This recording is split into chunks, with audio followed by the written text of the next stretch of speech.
Hello and welcome back to another episode on my channel. My name is Celeste and I am your host and certified life coach. Today marks 1 month since I started my journey of uploading videos onto YouTube, and I have learned a lot in the last month. Things that are business related, things that are life related, and things that cross over somewhere in between.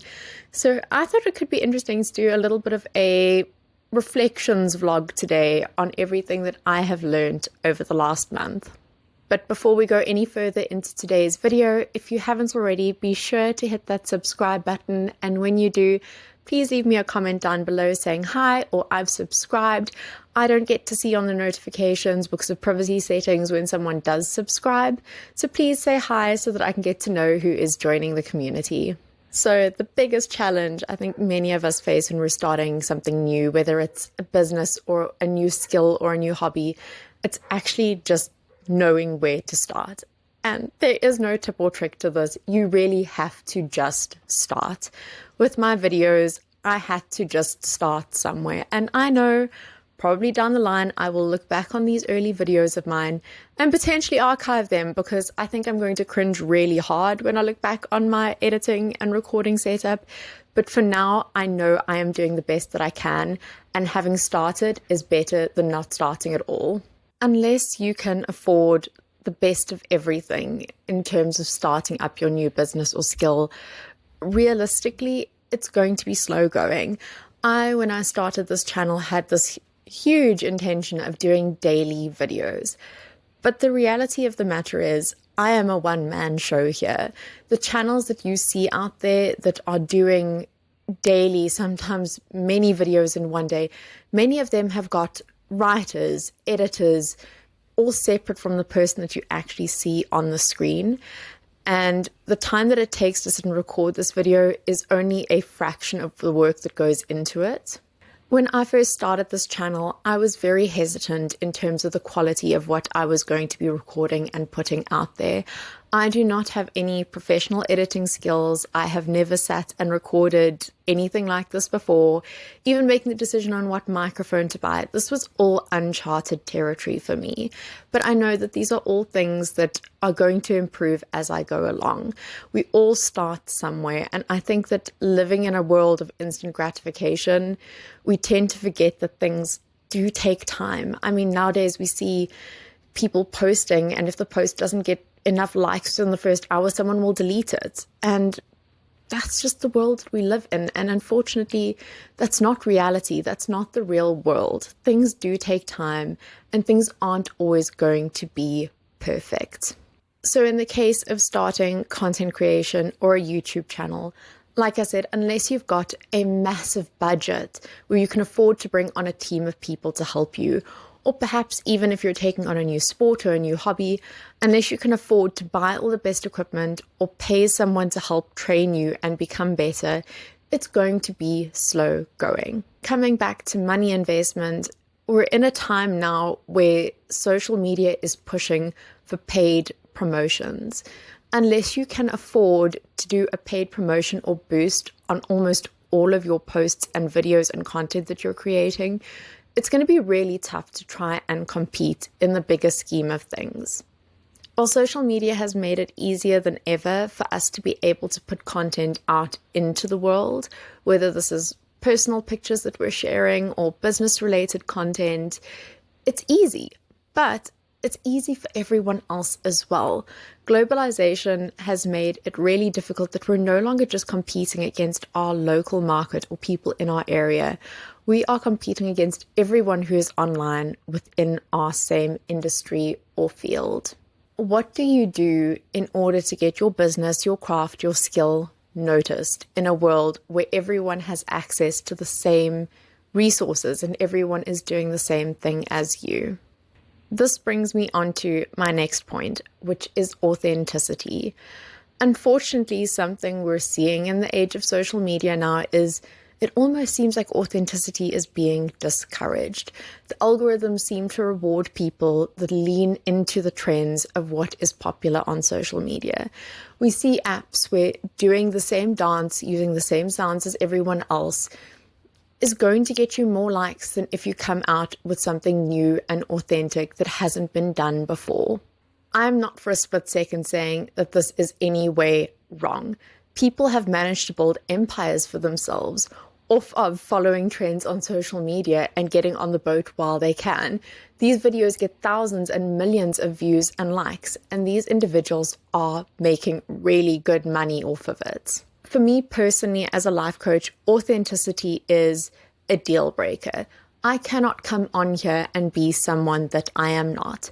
For my clients, they need to ensure that the person they're seeing online, person they're getting across all my social media channels, the person they email, the person they WhatsApp and speak to on the phone, it's all the same person that they are getting when they sit in a session with me. So an example of a lack of authenticity in business was this morning, a friend told me about a quote that she got for a wedding dress, and the number seemed really low. So I asked her if she'd seen the person's work, if it was any good. And she sent me screenshots from the person's Facebook page, and the images that she sent me, I did a reverse image search on Google, and those dresses, those exact models, those exact backgrounds are photos from all over the internet that definitely this person has not made those dresses. So why would someone do this? Well, my assumption would be that they have chosen pictures that are popular, that they've seen have had a lot of likes and comments, and if they bring those onto their own page, it's a safe assumption that they're going to get positive engagement from those as well. The problem then comes in where they're probably going to fall short in the long run with this. When someone does order a dress from them, especially if it's one of these pre-advertised photos, person orders the dress online, what are they actually going to receive? This is not an accurate representation of your abilities as a seamstress. It really reminds me of when you see those videos of people buying fancy birthday cakes and they have the "this is what I wanted and this is what I got" photos afterwards. It's giving me those vibes. Whereas with everything in life, if the person had been authentic in the first place, there would not be any surprise in the long run. This becomes important in our interpersonal relationships. If you first meet someone and you are trying to people please and convince them that you are one way, but you're actually a very different person, this is not going to work out very well for you in the long run. You can expect that the person is going to be shocked and disappointed when they find out that you are different to how you originally presented yourself.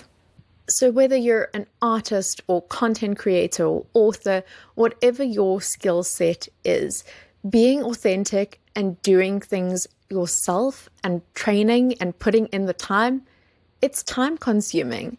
And this is where consistency becomes important.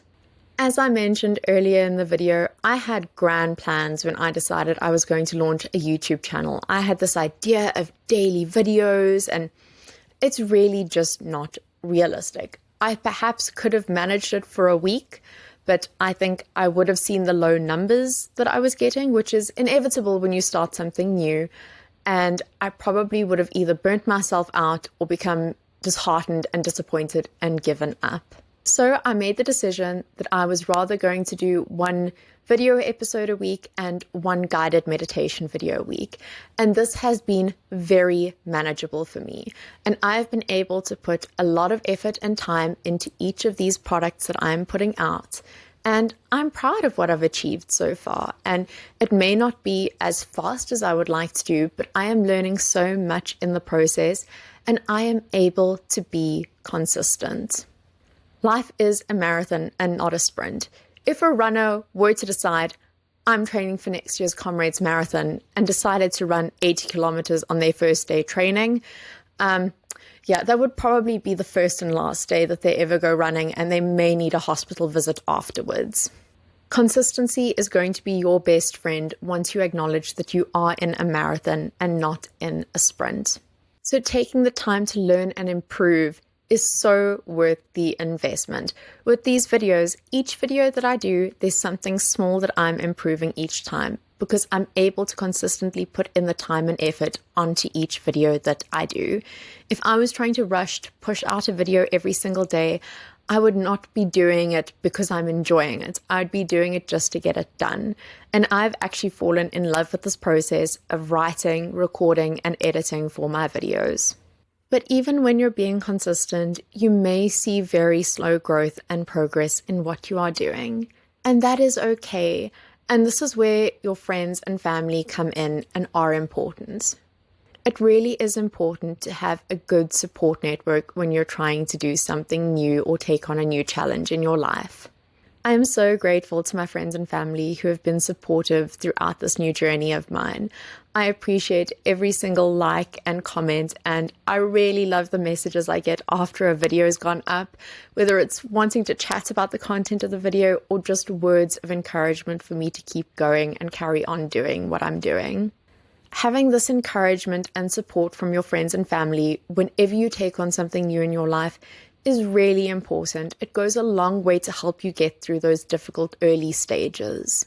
It does, however, in the long run, become important to acknowledge there is a big difference between your family and friends who are supporting you and your potential target market and clients. Perhaps friends and family that aren't following your pages or don't engage with any of your content or never give a word of encouragement. That is absolutely okay. This is where you need to acknowledge that this person is then not your potential clients or target markets. The likely explanation would be that your product or service has no real-world application or interest for this person, and it's important that you respect that decision. Don't take it personally. Not everyone on the internet, even your friends and family, are going to be interested in what you are doing, and that is absolutely okay. Your target market and your clients and your people are out there. Embrace and be thankful for the people that do support you, but respect the decisions of the people that don't as well. So these are all my personal opinions based on my experience of running a YouTube channel for 1 month. It's very likely that other people would have very different experiences. I may even come on here a few months or a year down the line and do an update and have a completely different opinion from where I am now. I hope that this video will be helpful for anyone who's trying to start something new or step out of their comfort zone in their life. If you know of anyone who could benefit from this video, please do share it with them. And if you haven't already, be sure to hit that subscribe button and leave me a comment down below saying hi or I've subscribed so that I can get to know the community. Thank you so much for joining me for another episode, and I will see you all again next week.